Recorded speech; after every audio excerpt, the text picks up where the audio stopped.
Welcome to the Journey Couture podcast. I'm your host, Melissa Liera, and this is where conscious living meets adventure. Join me as I travel near and far, exploring people and places and ideas and experiences that are inspiring a more intentional, connected, and regenerative way of life. Along the way, we will meet trailblazers and visionaries who are following their passions with gusto and have extraordinary yet ordinary stories to tell. From farmers and stewards of the earth to healers and artists, change makers that are creating a ripple in the raising of the consciousness of this planet, one story at a time.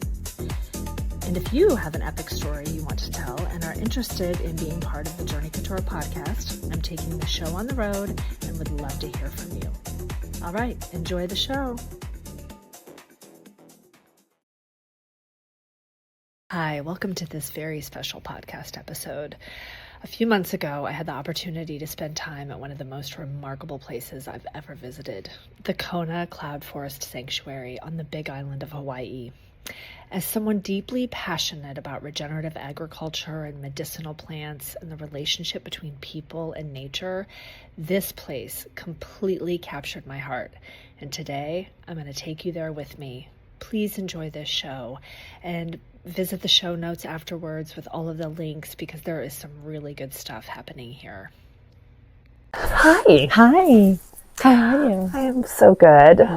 And I'm so grateful. I think this is my third time at your home. Yeah, is it? Mm-hmm. It is. In such a short period of time. Mm-hmm. Just over I feel like I know you, and I've really enjoyed our exchanges, and you've been a medicine for me.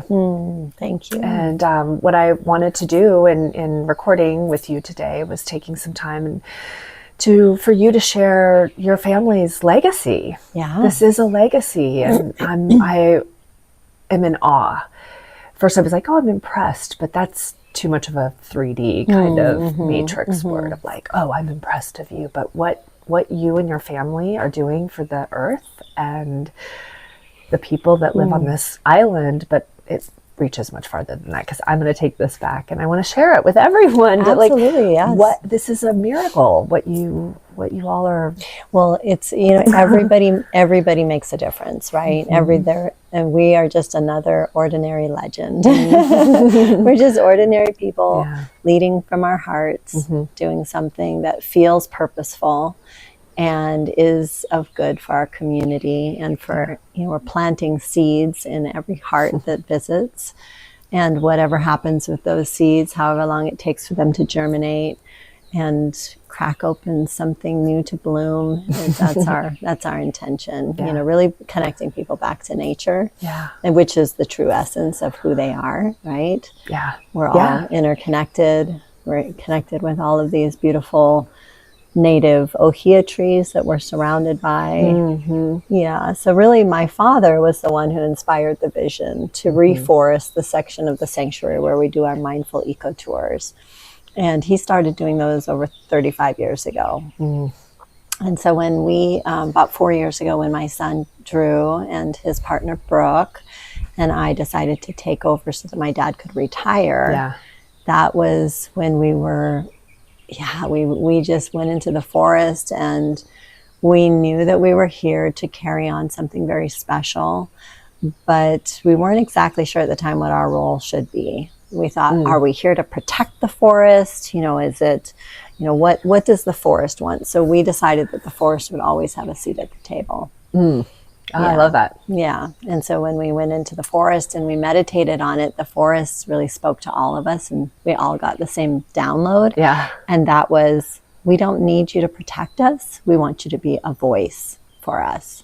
So we are here to be a voice for the forest. I love it. Because as you were speaking, it really made me think that it's a tangible way to crack people open. It is. They get to see the flourishing and the life, the growth that happens in a tangible way, and then I think it infuses us with that knowing of growth does not stop. Right. It can't be stopped. And everything is temporary. Right. So yes, we try to make it accessible to everyone. It is an opportunity to have very profound spiritual experiences. And a lot of people come here and just like something really remarkable happens for them and within them. And other people might not feel anything at all, right? So it's just what their capacity is to receive love. Right. And, but by not using spiritual language, we make it accessible to everyone, no matter what their beliefs are. And then they come in and they just organically feel what they feel, right? Right. Right. And each plant is growing at its own pace and growing it in its own direction, but yet... And so many metaphors in the forest. The forest speaks to everyone differently. And every plant and tree growing within the forest has a story. Yeah. Yeah. And that's really the purpose of this podcast, is to bring forth not just interesting people, but people who are using their voice, their passion, their purpose to bring to others as a gift. Yeah. Yeah. Thank you. And thank you for being also a voice for that, right? We appreciate you. I am grateful, and I'm grateful that I've been reminded over and over again through beautiful opportunities to have the land keep coming to me and saying, we need you. Yeah. We need you to be the voice.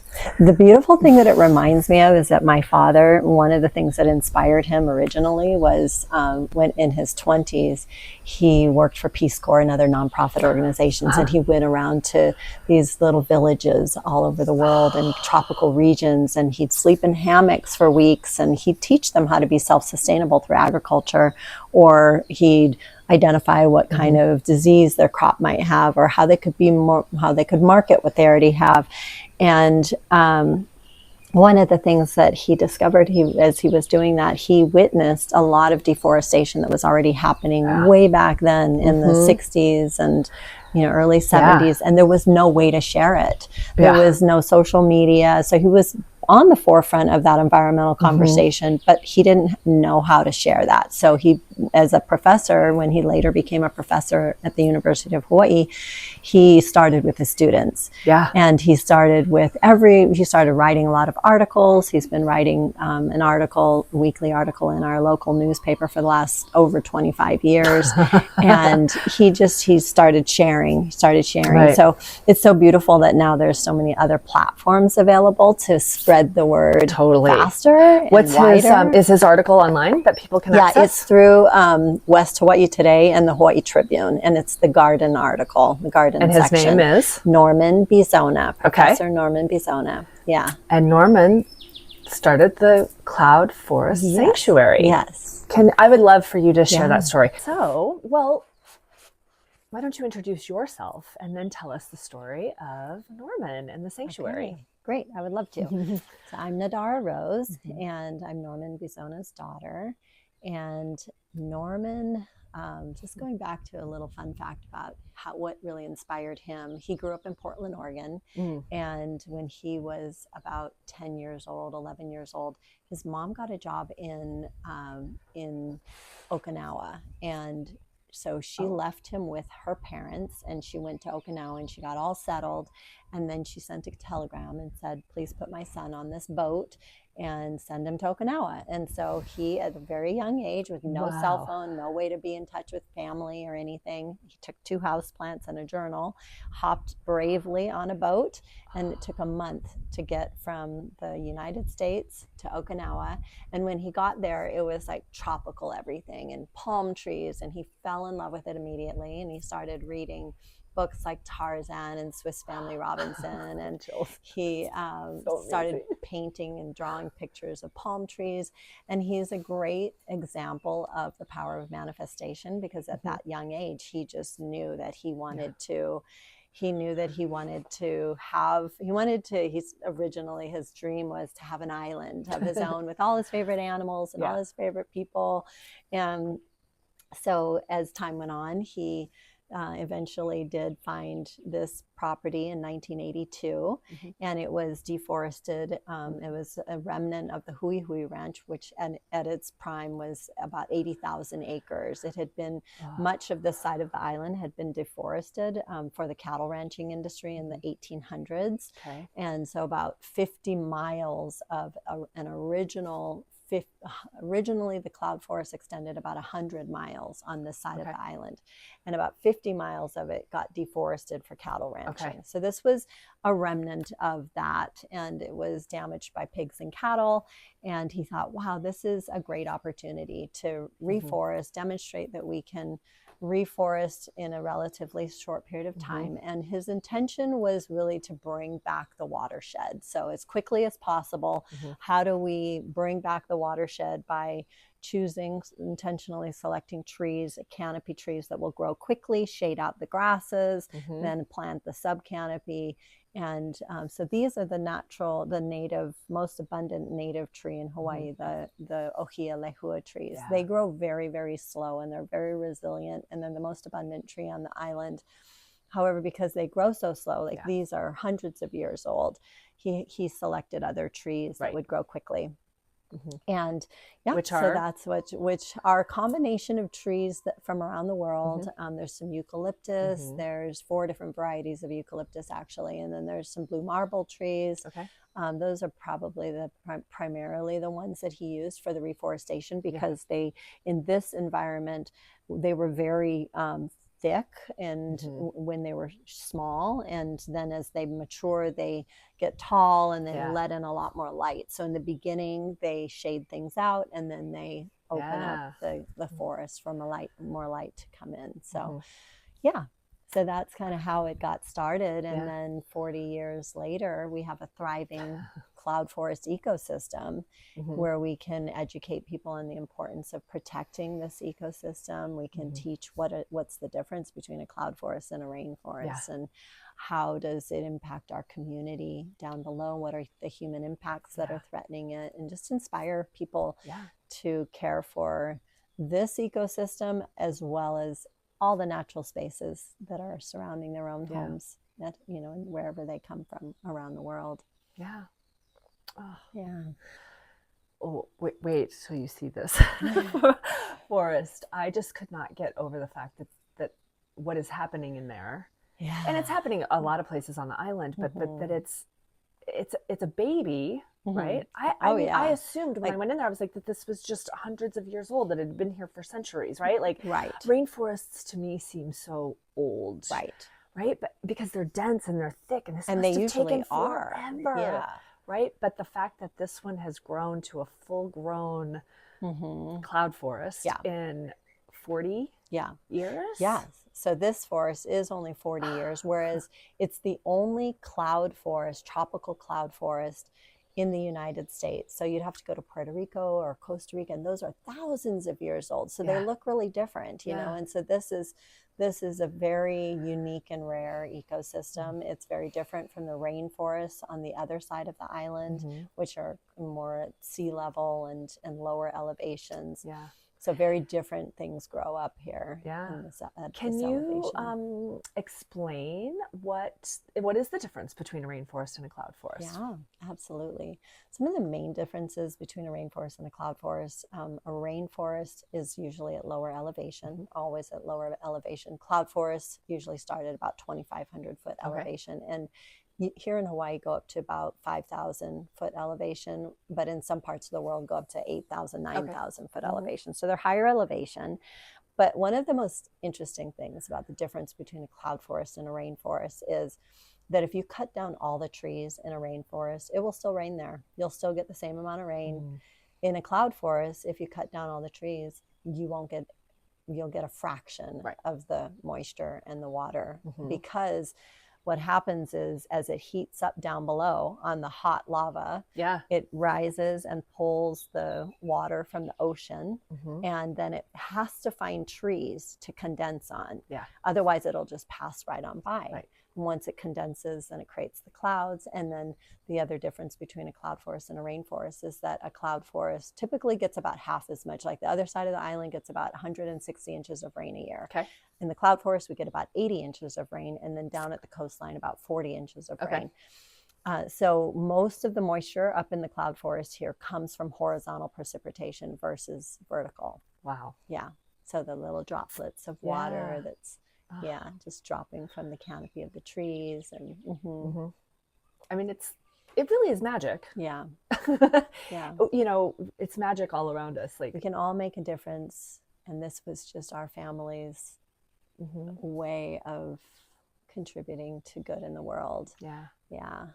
So what are the benefits that the cloud forest provides to the rest of the community? And equally as important, if that were to go away, what would happen? Well, that's a great question. The cloud forest creates a natural shade over our agriculture belt, which is about 1,000 feet below us.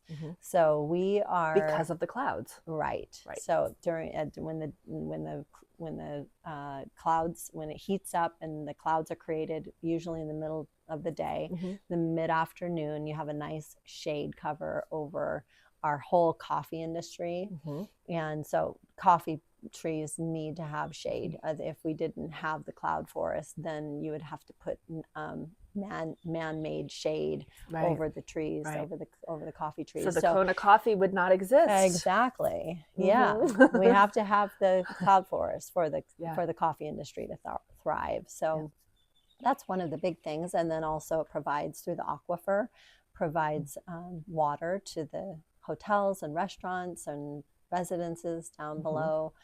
And also it goes all the way into the marine ecosystem. And so when you're swimming in the ocean and you feel that cold water here and there, it's a spring from the aquifer coming from the cloud forest, and it protects our marine ecosystem by keeping it balanced. So those are some of the main things that it impacts. And it would change the whole climate if people continue to, what's happening is a lot of people are moving here from the mainland. They don't know these things. They buy 20 acres up here on the mountain, on the slopes of Hualalai, and they just bulldoze the whole 20 acres. And they're like, I want a view. So they just bulldoze it for their view. And if people continue to do that, then it's going to change the climate on this side of the island, and it will get too dry and hot, and and then we won't, we'll impact those things that I already mentioned, but also it will become a fire hazard like Maui was. Maui was originally also a cloud forest a long time ago, and then it became a fire hazard. Gone. On the mainland, we've been brainwashed to believe that having a manicured lawn is beautiful. Yeah. And now it's forced upon us to, you have to, in most HOAs, if you, there's no free living, right? Like you have to have your lawn perfectly manicured. And I want to say, lay off the grass. Let's say everyone, right? But like, even if a fraction of HOAs around the US said, let's let the lawns grow. A little permaculture, agroforestry, and each region will have its own different, but, getting the fertilizers and the seed and everything, that company to re-engineer and to provide their consumers with something they'll still make money. Yeah. And then we get to buy the most beautiful plants that will grow in our region and stop with the emissions from the lawnmowers. Yeah. People will get their time back, right? And you can still have a view. So the people who come here, they think they have to have this perfectly manicured lawn because that's what's been told to them. Yeah. But the view, I mean, if you want a view, you can just take a little window out of the forest. Move down to the ocean. Right. Move where there's already a view. You don't have to clear cut the whole thing. No. And they don't realize that when they're clear cutting in this area, they're clear cutting these ohia trees that take hundreds of years to get big. Yeah. And it's, so there's a lot of importance to protecting the ohia lehua trees. But to your point, I was in Seattle not too long ago, and I spent some time there, and my mom lives there and my son. And I noticed that people are doing that, like on the little curbsides between the road and their sidewalk. Yeah. People are starting to plant their vegetable gardens. And yeah, so there's no matter where you are in Arizona, there's always plants, drought tolerant plants if you're in an area that doesn't get a lot of water. So there are definitely it is ways. starting. Just bringing awareness. That's what our goal really is. Every visitor that comes through the sanctuary, it's really just to elevate and a greater level of respect and responsibility. And the biggest thing is just awareness, because once we have awareness, that's when change can really happen, right? So when people walk through and they see what's possible and they feel what's possible, then it just plants a seed, and then they go home and they're like, maybe I could plant a few trees in my yard. Maybe I could contribute to the neighborhood, to community projects that are happening. And then we just get more and more people. If we had, just think if every person around the planet, my dad always would say, if every person on the planet plants one tree a year, well, billions of new trees every year. Yeah. So it doesn't have to be a big, one tree. Tree. And here's Brooke. Hi, Brooke. Okay, so what we'll do is I'll just have you introduce yourself, maybe your role at the sanctuary. And then I'd love to cover like the topic of the forest bathing. What we're about to talk about, I'm so passionate about. So I'm so excited that we get to dive into this. Yeah. Well, I went on a tour in the sanctuary last week, and Brooke was leading the tour. And it's palpable how passionate you are about this. And I was immediately awestruck at, you coming into this family, and then just, it's like the land is your baby. Yeah. And I felt that. Yeah, it is. And your ability to just tap into the energy of the group that was with us. And I could tell that you're in flow and you're not following some script that has to be, followed. And it's like the flow of the forest. And it really allowed all of us to really sink in. And it was I didn't know what to expect, but it wasn't anything that I expected. Yeah. I didn't know the term forest bathing or Shinrin-yoku. Am I saying that right? Okay. You are, yeah. And I love in the story, you were like, what is Shinrin-yoku? Yeah. We'll get to that. I'm going to turn it over to you to be the expert here. Yeah. Well, thank you for that reflection. It was such a gift to have you on the tour. Yeah, that was so special. And thank you for the mirroring as well of how authentic it felt and how in flow with the forest it felt, because that's the number one thing is that we're moving with the forest. We're going to move at the pace of the forest and the medicine of the forest.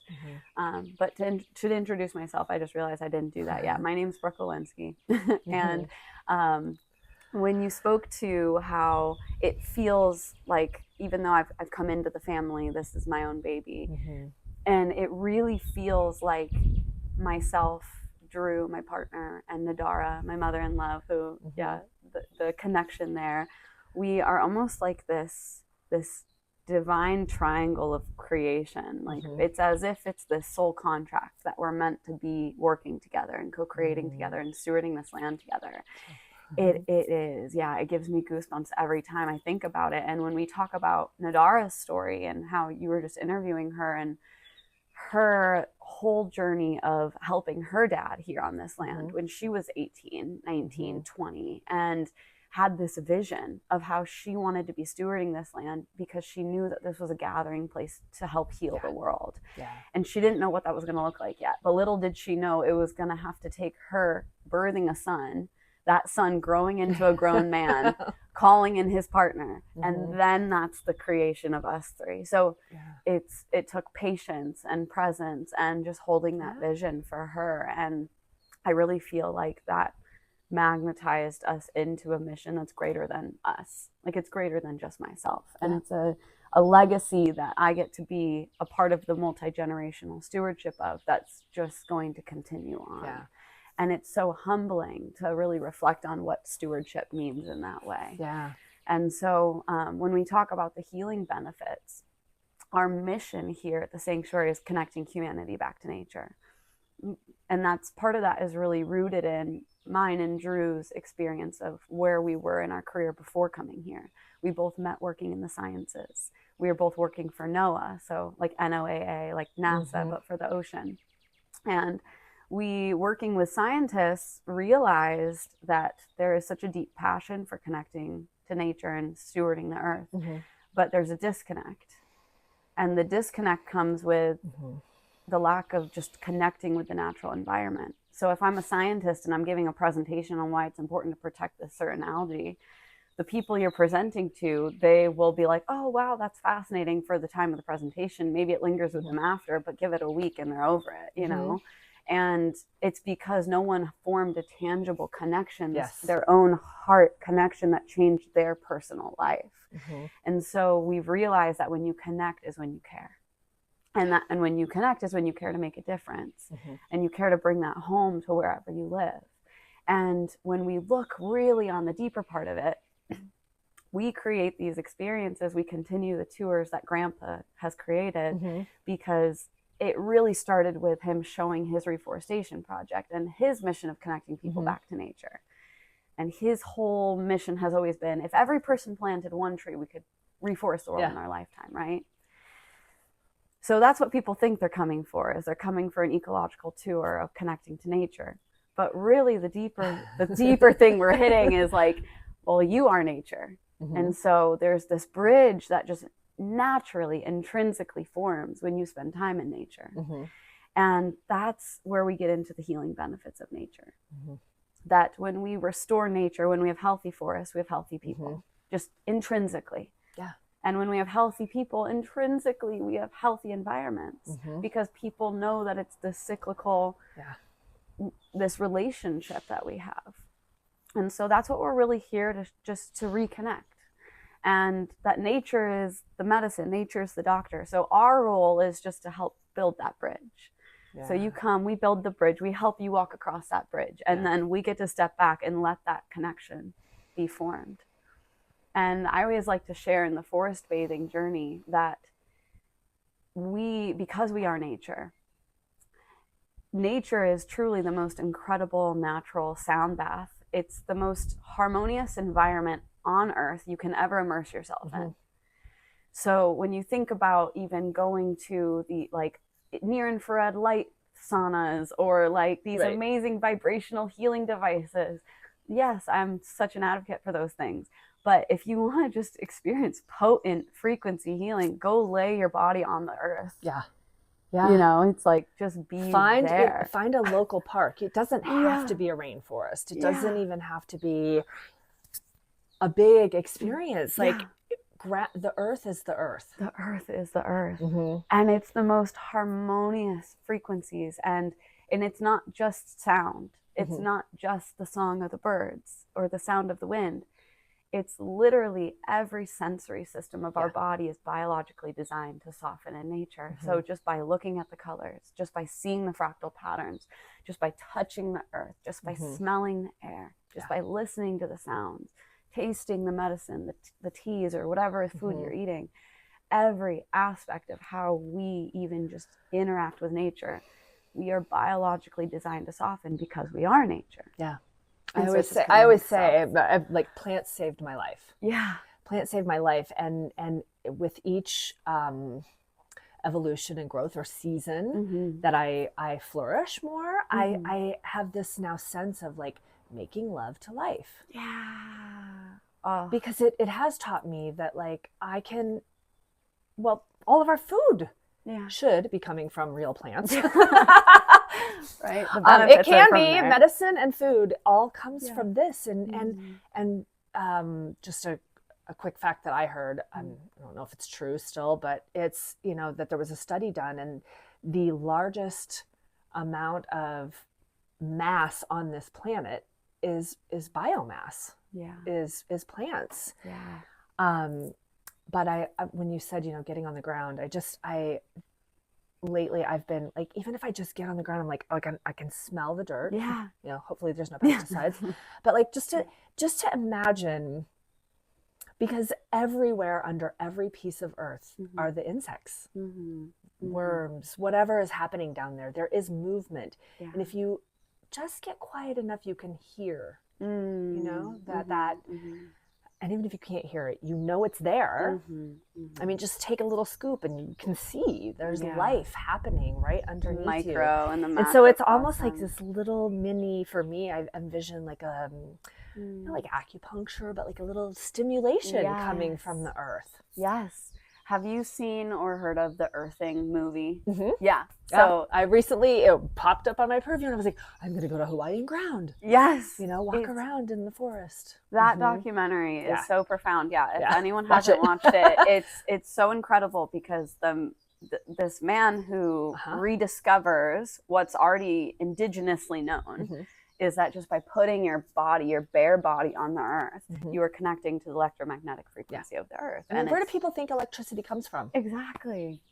Well, when you have electricity in your home, you can't just have electricity. You have to ground it to the earth. Yeah. Like that's how your electricity works. Right. Because otherwise it could start fires because the energy can't go anywhere and dispense anywhere. It has to go into the earth. Yeah. And so same thing with our bodies. If we're just wearing rubber shoes all day long, that energy just reverberates back up into our knees, into I'm our like hips. Sitting here, I'm like, my feet hurt in these shoes. I'm going to take them off. Right? Yay! But when we talk about inflammation in the body, it's like that's where a lot of hip joint pain and knee pain and back pain, actually you can dispense so much of that by just putting your bare feet on the earth every day and letting all of those negative ions it's like clogged. It's just let it out of the body. The earth wants to receive that. Maybe just even go deeper with the forest bathing, like that term. Yes. And the Shinrin-yoku. Yeah. So Shinrin-yoku. Yeah. Good job. No, you're nailing it. I'm getting it. It takes. It doesn't come fully naturally yet, but I have to think about it still. But I like it. Yeah. I love it. So Shinrin-yoku is a term that was coined in Japan in 1982 by doctors, by medical doctors that would prescribe nature bathing, being out in nature, as a literal clinical prescription for any kind of chronic disease, illness, anything that their patients were navigating. And they would specifically prescribe certain practices in nature because they knew that nature, like we were just saying, is this incredibly harmonious environment. So when we know that everything in life is vibrating, we learn that in science class, right? We all took some type of science class where we learn about molecules and atoms, and everything has a vibration. So is it vibrating in dissonance or in resonance? And nature is vibrating in harmonious resonance. So that's, again, where it goes deeper into this practice of this clinical prescription. And what people were finding is there's immense benefits. Just being in nature for 10 minutes can lower your cortisol levels, your stress hormone, by over 15%. Just 10 minutes. And just being in any type of natural space. If you just look at the fractal patterns of the leaves, those fractal patterns are mirrored in art therapy. So you'll see that when they're working with complex PTSD patients, being able to work with art therapy to mirror the patterns in the branches, it harmonizes both hemispheres of the brain. If you're just smelling the air, any kind of natural environment, there's something called phytosides that the plants and trees release. It's a compound, and when you breathe it in into your body, it will naturally release happy neurotransmitters like dopamine and serotonin that tell our body it's safe to feel good. And it's the immune system of the plant. While we breathe that in, it's also increasing our immune system as well. And just touching the earth, like what we talked about, just listening to the song of birds is shown to calm our nervous system through research. Just looking at the color green is actually shown to lower our stress hormone. So it's like, we can share, and then we get into what you were saying with plants, right? Just drinking teas, eating food from the earth, drinking structured water, being in the sun, just standing in the sun lets proteins form that allows for every organ to thrive in your body. It's remarkable. And the cool thing about it is you don't have to breathe a certain way. You don't have to think a certain way. You don't have to move a certain way. You literally get to just be, and you step into this harmonious environment that's designed to soften every aspect of our being. So someone mentioned the word inevitable to me a few years ago, and it's just kind of been percolating for me. And this is a perfect use for that component of life. It is inevitable that if you step into nature, any nature, you will feel better. It's like a guaranteed, like, I don't think anywhere else can you guarantee that kind of outcome. It is inevitable. It's inevitable. It really is. Yeah. And we see that actually so much with our guests.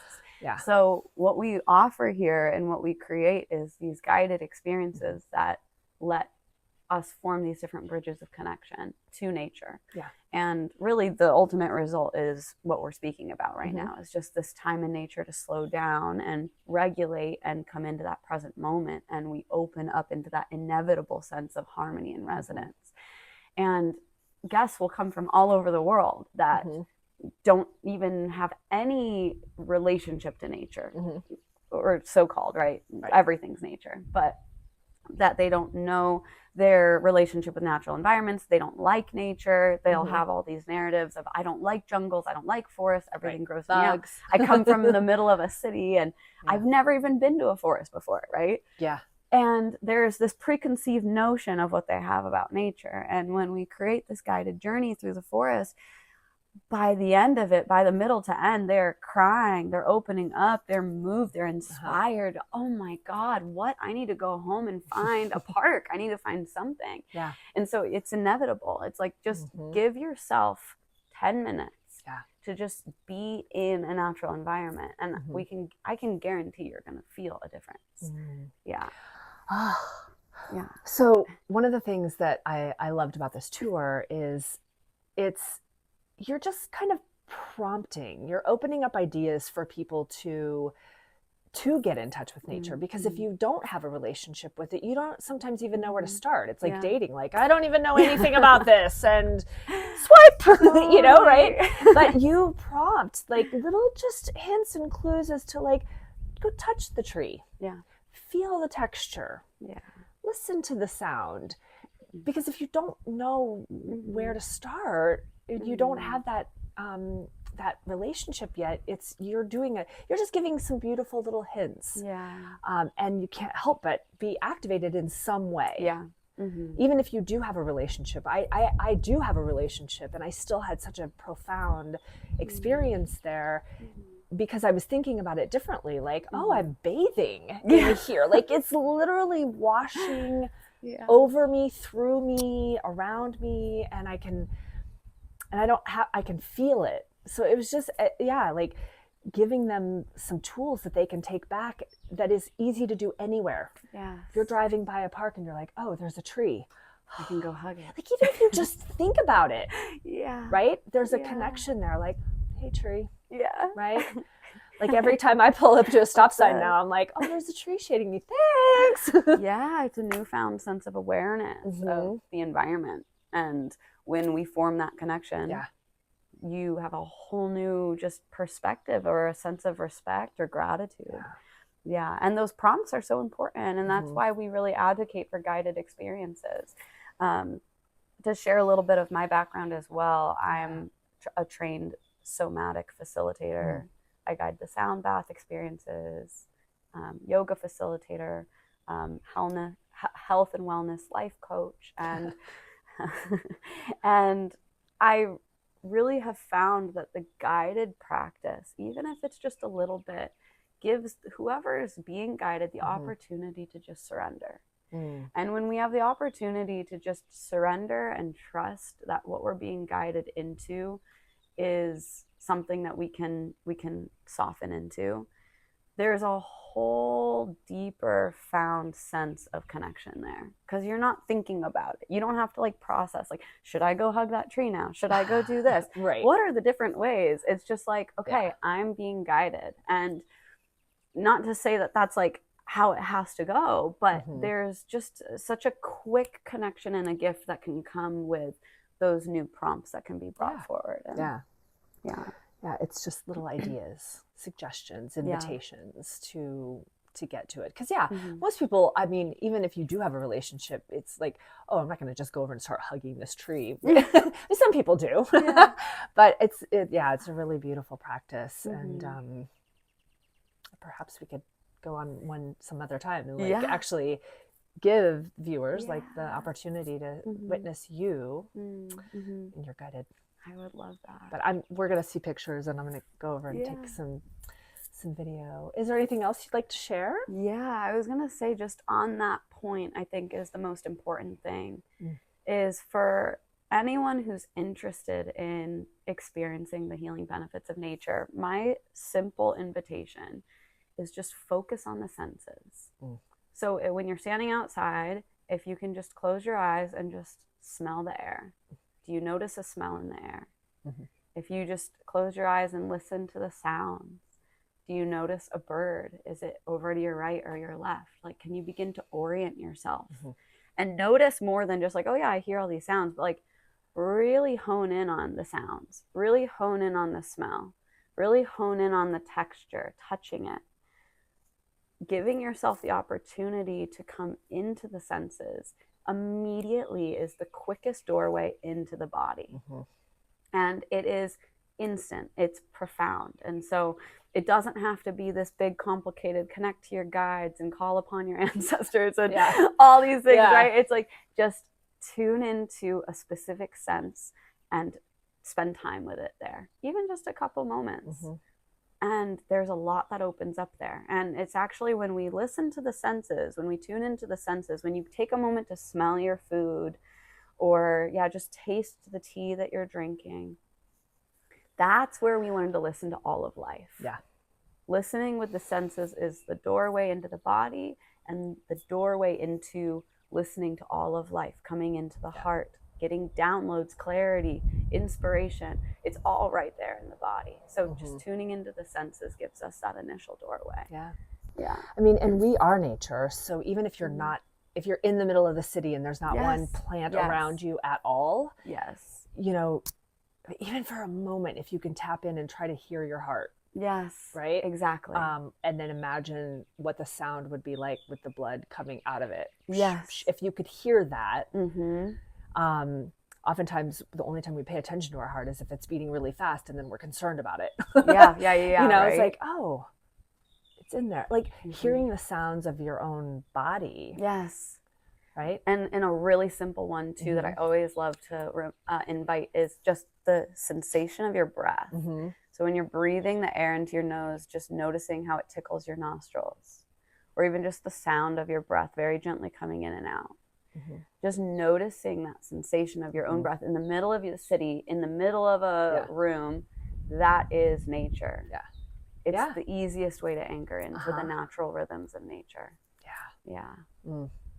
And you take a drink of water or whatever liquid, you know, and you imagine it, you know, like watering your system, you know, and it goes in and there's a sound to that and a feeling. You can feel it sometimes, like especially if it's like really cold water, you can feel it going down. You're like, oh, but oftentimes we just don't pay attention to those. But that's what nature provides, is it provides us with our own innate nature. And the big question is like, okay, well, why would we do this? Right. Like, why would I sit there and focus on the water coming down my body other than like this idea of tuning into nature? And it's really just what you're speaking to, and what I know you practice as well, is when you're coming into the sensation of the present moment, it cuts out the future, the past, it just brings you here into the body, and that will inevitably calm your nervous system. It's going to calm your nervous system. It's going to regulate your body. Whatever anxiety, whatever stress, whatever anger's in the body, it's going to bring you into a new grounded relationship that will inevitably soften your nervous system.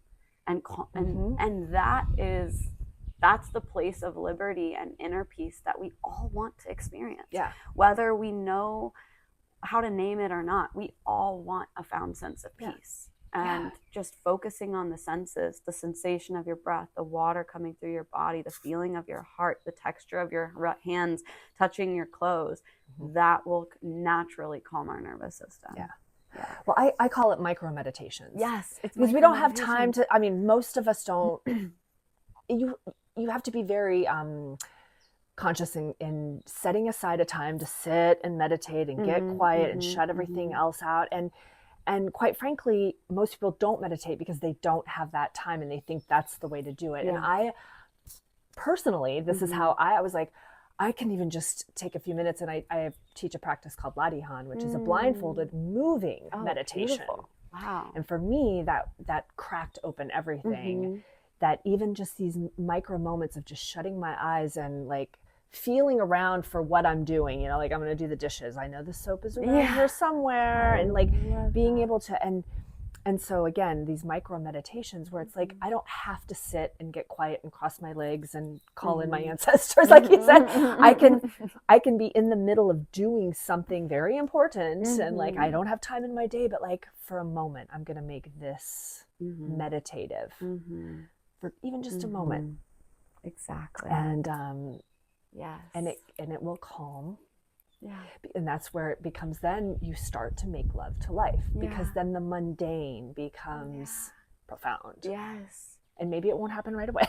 I mean, it'll never happen, but it really is inevitable that it will happen. Yeah, it really is. It really Mm-hmm. is. And it's like, it doesn't, like you said so beautifully, it doesn't have to be an hour-long meditation to start. Just starting with, I call them mindful moments. Okay. Yeah. So I like those micro meditations, mindful moments.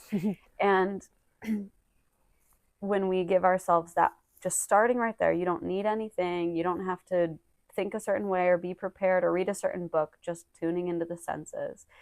And when you're in that practice and you're doing that throughout the day, what you find is, oh, where would this happen even that much quicker? Like you'll start to recognize how quick you regulate. Yeah. You'll start to recognize, oh, just tuning in with my breath. Okay, how quickly am I regulating? I'm starting to calm my body. And then when you start to recognize that relationship with yourself of how quickly you regulate, how much you soften, okay, that anger, that anxiety like lifted drastically just by me tuning into my breath. Right. Then it comes back around to, oh, where does this actually happen that much quicker? Where do I regulate that much quicker? In nature. So it's like, then you just bring those micro moments back into nature, and it just creates a full circle of, oh, once you come to that realization within your own being, in your home or in an office or like in the middle of a building where you feel separate from the natural world, when you recognize the power of those micro moment practices, those micro meditations, then once you anchor into that and you bring that out in nature, you're invincible. It's like nature is now going to just like, it's just going to amplify it times a million. Yeah. Yeah.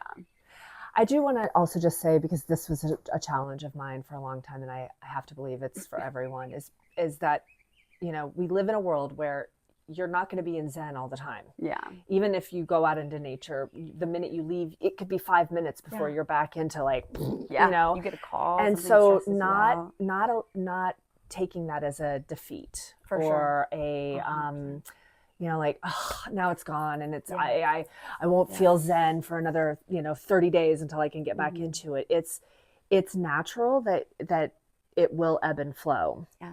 And don't lose faith, or don't lose don't get discouraged. Yes. When the anger, the frustration, the stress, and the stuff comes back. Just know that you can have the power to start really regulating that. Yes, 100%. Yeah, there's the quote by Abraham Hicks, and it's something. Forgive me if I don't get this right. It's like, you can never get it wrong. And there's nowhere to get to. Like, there's nowhere to actually get to. Yeah.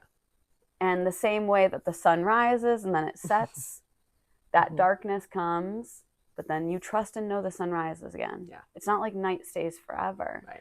And the story of the Buddha is he reached enlightenment, and then the next day, Mara, the demons or the dark energy or the fears or the anxieties or whatever we want to call it, they showed up again.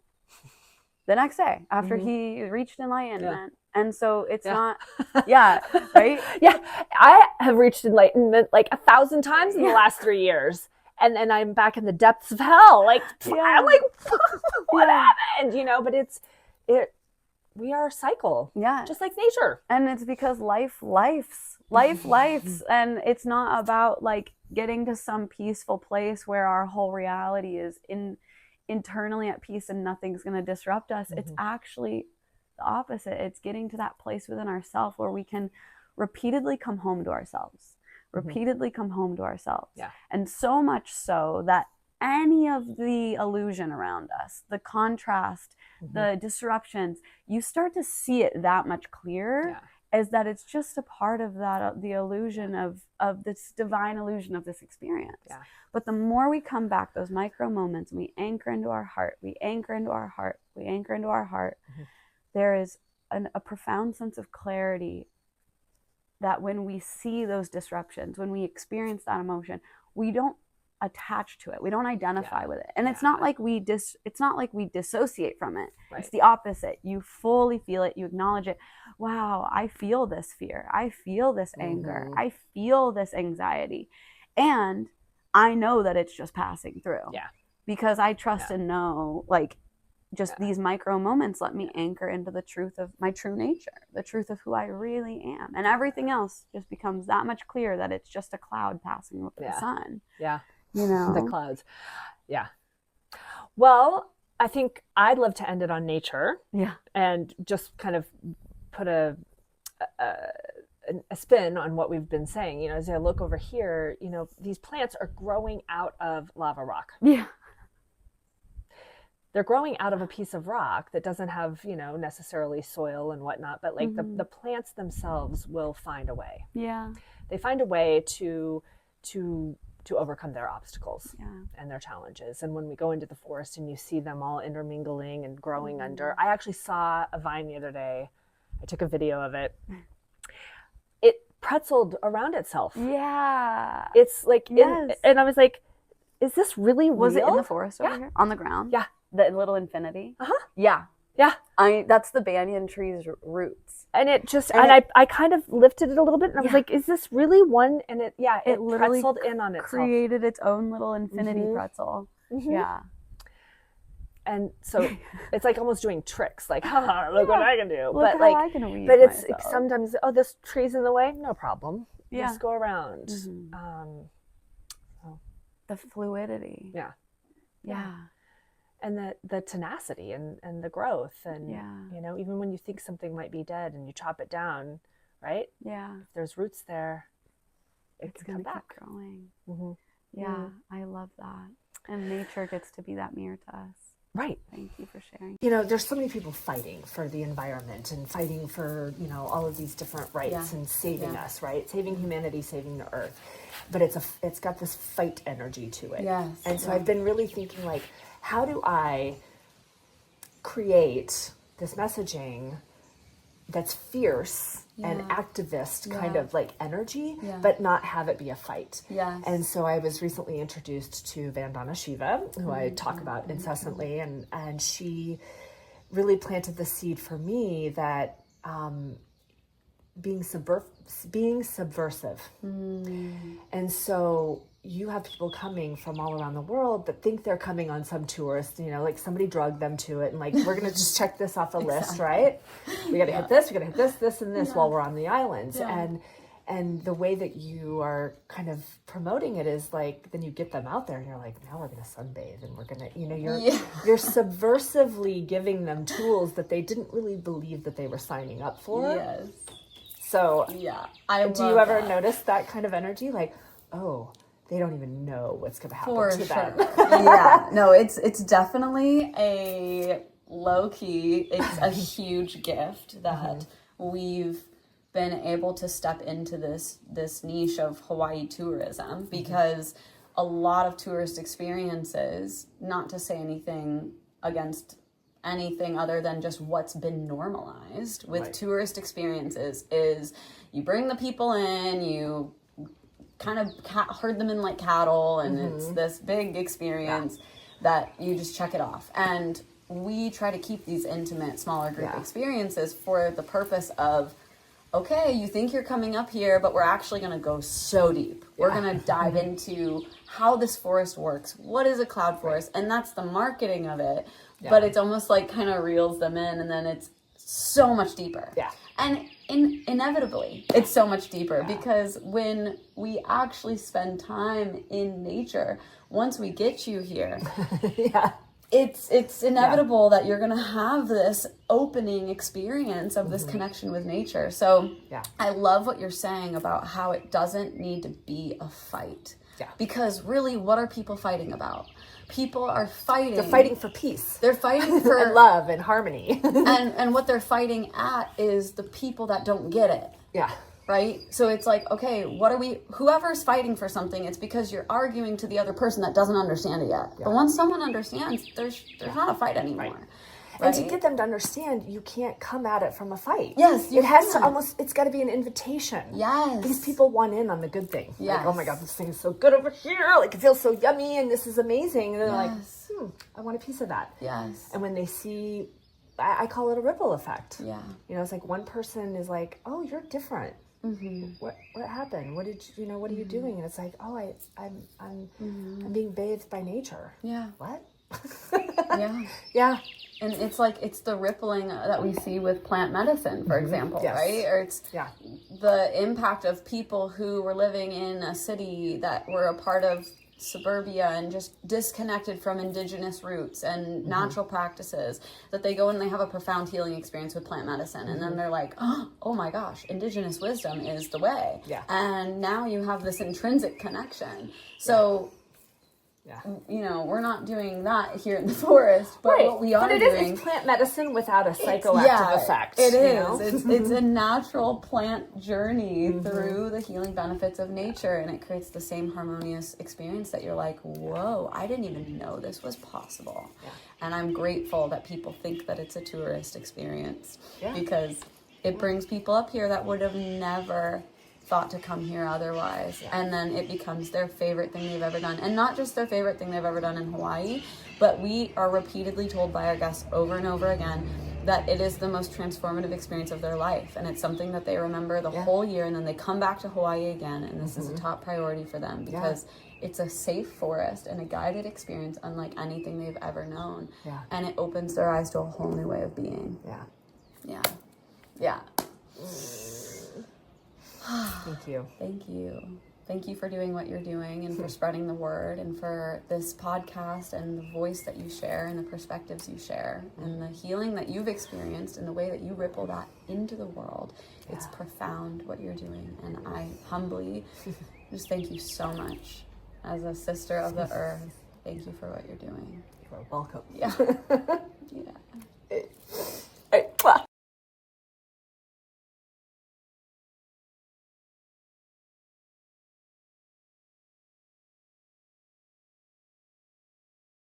Thank you for joining me on the Journey Couture podcast. If this conversation resonated with you, I'd love for you to subscribe, leave a review, and share it with someone who believes that life is meant to be explored with curiosity and intention.